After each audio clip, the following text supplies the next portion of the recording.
ఈ పసివాడి పుట్టినరోజు శుభ సందర్భంలో మన కుటుంబ సభ్యులందరికీ నేను ఒక శుభవార్త చెప్పాలనుకుంటున్నాను. ఆ విషయం చెప్పవలసిన వాళ్ళ నోటి ద్వారా చెప్పుంటుంటే చాలా బాగుండేది. కాకపోతే ఎందుకులేండి, నేనే చెబుతాను. నేను చెప్పింది విన్న తర్వాత మీరంతా చెప్పలేని ఆనందంతో నాకు ధన్యవాదాలు చెప్పుకొని తీరతారు. బావా ఇంకా ఆలస్యం ఎందుకు చెప్పే. బామ్మర్ది, చిన్నప్పటి నుంచి ఒకటే తొందర నీకు. అత్త, 5కి ఇంకా 2 నిమిషాలే టైం ఉంది. బయట పెట్టనా? అలాగే కాని. రేఖ, చిన్న బావమర్ది, పెద్ద బావమర్ది, ఇప్పుడు నేను చెప్పాలనుకున్న విషయం ఏమిటంటే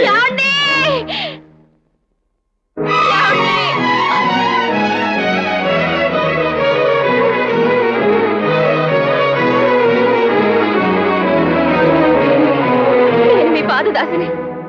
ఏమిటిది? ఎవరమ్మా నువ్వు? ఏమండి, నాకు అన్యాయం చేసి నా బ్రతుకును చీకటి చేసి నన్ను శాశ్వతంగా వదిలిపెట్టి వెళ్ళిపోతే నేనేమైపోవాలండి? ఏమైపోవాలి? నేను మీకు ఏం అన్యాయం చేశానండి? ఏం అన్యాయం చేశాను? అసలు ఎవరు? ఏమో నువ్వు మాట్లాడేది? నేనెవరని అడుగుతున్నారా? చెప్పిన మాటలు, చేసిన భాషలు, కలిసిన క్షణాలు, కన్న బిడ్డ అన్ని మర్చిపోయి నేనెవరని అడుగుతున్నారా? మన ప్రేమకు రూపమైన వీడిని చూసి కూడా, వీడిని చూస్తుంటే కూడా నేనెవరో గుర్తుకు రావడం లేదా? ఇప్పుడు కరెక్ట్ గా టైం 5 అయింది. ఇది ఎలా ఉంది? ఏమిటండి ఇది? ఎవరి అమ్మాయి? ఆయన్ని కాదమ్మా, నన్ను అడుగు. ఆయనే నా బిడ్డకు తండ్రి. నీ మీద మోసుతోనో, నీ ఐశ్వర్యం మీద ఆశతోనో నాకు అన్యాయం చేశారమ్మా. నీకు చేతులెత్తి దండం పెడతానమ్మా. నాకు వదిలే. ఏమండి, నాకు ఇంత విషయం ఇవ్వండి. ఆ తర్వాత మీకు ఇష్టమైన మనిషితో కాపురం చేయండి. కన్న తండ్రిగా బాబుకు మాత్రం అన్యాయం చేయకండి, అన్యాయం చేయకండి, అన్యాయం చేయకండి. చాలు అండాళ్ళు, చాలు. నీ కన్నీటితో మూసుకుపోయిన నా కళ్ళు తెరిపించావు.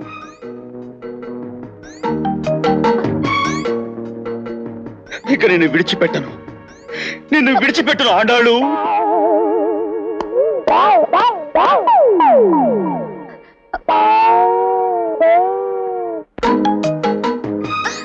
రేఖ, ఇందాక నేను మీ అందరికీ చెబుతానన్న విషయం ఏమిటంటే, ఈమె నా జీవిత భాగస్వామిని. ఇక్కడి నుంచి మేము కలకాలం కలిసే బతుకుతాం. బ్రహ్మానందం,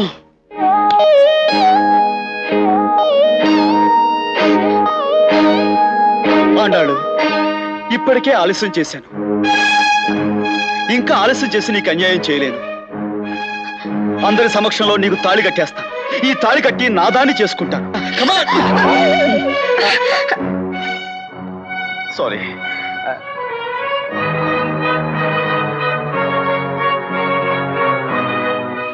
బ్రహ్మేక లాభం లేదు.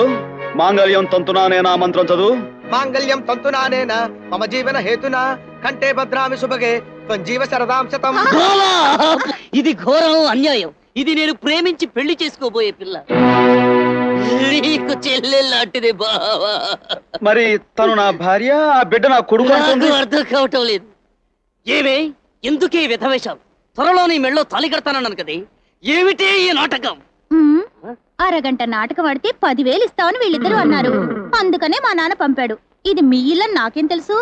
ఇంకా ఆలస్యం చేస్తే లాభం లేదు. మళ్ళీ ఏదో ఒక కుంపకెళ్ళి ఏదో ఒక నాటకం ఆడతాం. ఏమో, నువ్వు మంత్రాలు కంటిన్యూ చేయి, నేను తాళి కడతా. చిన్నబాబు, ఏమిటా నువ్వు చేస్తున్న పని? ఇంతకాలం ఈ విషయం నీకు ఎలా చెప్పాలో తెలియక నోరు మూసుకుని ఊరుకున్నాను. ఇది నా పెళ్ళాం, నేను దీని మొగుణ్ణి. ఇందుకు నువ్వు ఒప్పుకోవు, అందుకే నేనే కొంపరం తప్పుకుంటున్నాను. చిన్నబాబు, నువ్వు అరుస్తావు. నువ్వు అరిస్తే నేను భయంతో ఆగిపోతాను. నేను ఆగిపోతే నువ్వు మమ్మల్ని విడదీస్తావు. అది మాకు ఇష్టం లేదు, అందుకే మేమే వెళ్ళిపోతున్నాం.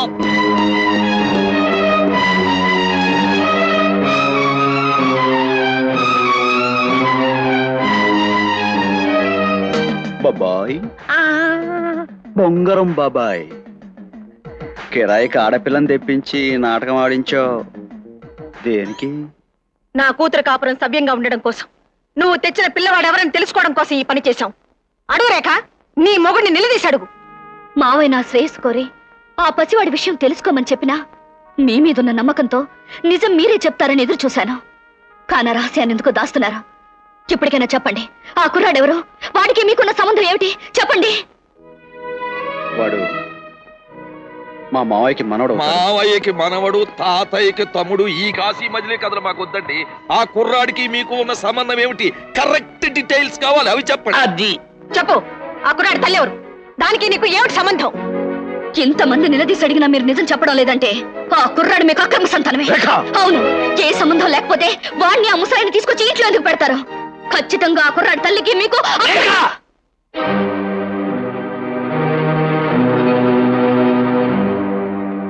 నేను చెప్తాను రేఖ, నిజమేమిటో నేను చెప్తాను. ప్రసాద్, నన్ను ఆపకు బావా. నిన్ను దోషిలా నిలబెట్టి వీళ్ళు నిన్ను మాటలంటుంటే నేను చూస్తూ ఊరుకోలేను. వీడు నా కొడుకు. అవును, నా రక్తం పంచుకు పుట్టిన బిడ్డ. నాకు బావ చెల్లె లక్ష్మికి పుట్టిన కొడుకు. పెద్ద బాబు, నువ్వెంత పని చేశావురా? ఏ పిల్లయితే నా ఇంటి కోడలుగా ఈ గడప తొక్కకూడదనుకున్నాను, ఆ పిల్లతో రహస్యంగా కాపురం చేసి బిడ్డని కని ఆ బిడ్డని ఏంటి నిన్ను. అమ్మా, నువ్వు ఎంతకైనా తెగిస్తావని నాకు తెలుసు. అందుకే నీ ఆస్తి పాస్తులకి అదుపాజ్ఞలకి నా నమస్కారం. వస్తా.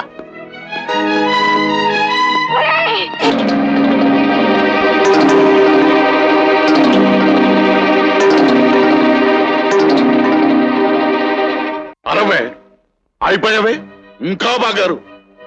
ప్రేమానురాగాలకు దూరమైన నరకం లాంటి ఇంట్లో ఇచ్చి వాళ్ళనైనా బయటకు పోయి సుఖంగా బతకనివ్వే.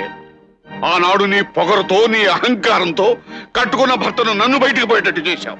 ఈనాడు వాళ్ళను పోయేటట్టు చేస్తున్నావు. అందరూ బయటకు పోయిన తర్వాత ఈ ఐశ్వర్యానంతా నీ నెత్తి మీద వేసుకుని తగలబెట్టుకోవే, తగలబెట్టుకో. అమ్మా రేఖ, అల్లుడు రత్నం లాంటి మనిషి. భర్త అంటే విలువలేని మీ అమ్మని అన్నా నీ భర్తతో నువ్వు ఉండొద్దమ్మా. నువ్వు కూడా బయటకు వెళ్ళి సుఖంగా బతుకు. అవును, స్వయానా మీ నాన్నగారు. భర్తని భర్తగా చెప్పుకోలేని అహంకారి నీ తల్లి. నా చెల్లెలి కాపురం సరిదిద్దే వరకు ఈ విషయం ఎవరికి చెప్పని మీ అమ్మతో ఛాలెంజ్ చేశాను. అందుకే ఈ విషయం గురించి నువ్వు ఎన్నిసార్లు అడిగినా చెప్పకుండా నీ మనసు గాయపరిచాను. I'm sorry for that.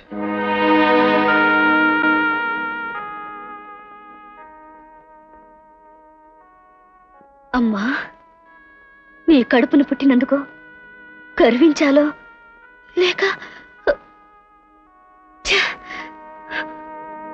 రండి.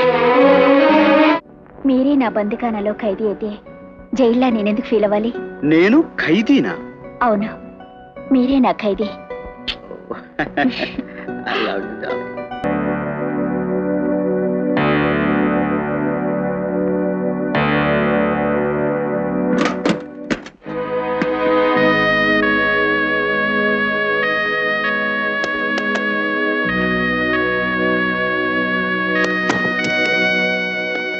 ఒరేయ్ గిరి, హలో అత్తగారు, రండి. ఏమిటా నువ్వు చేసే పని?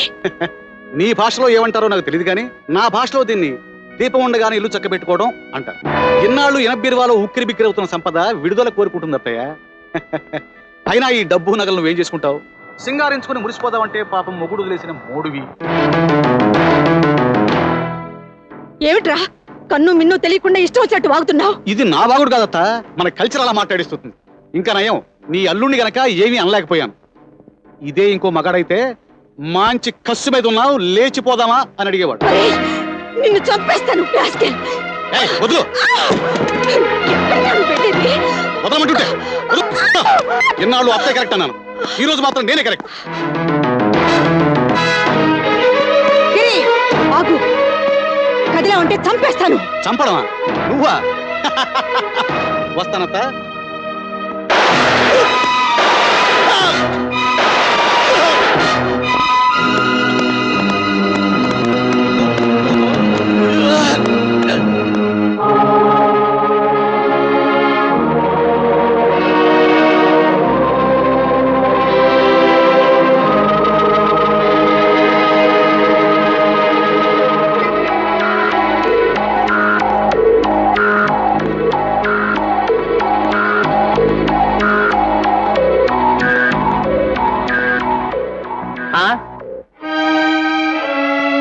ఏమిటమ్మా ఇది?